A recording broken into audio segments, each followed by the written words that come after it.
في ناس بتأذي بلا ما تأذي، بمجرد إنها بتجي وبتروح وبتروح وبتجي.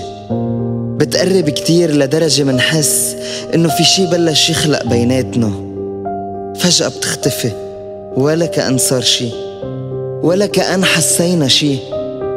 في ناس بتتحجج بظروف على أساس لازم نتفهم هالانفصام، والأصعب هن الناس اللي ما بيطلع حسن، حتى ما بيجربوا يعطونا تبرير أو حتى يكذبوا تمن عود نصدق حركاتهم.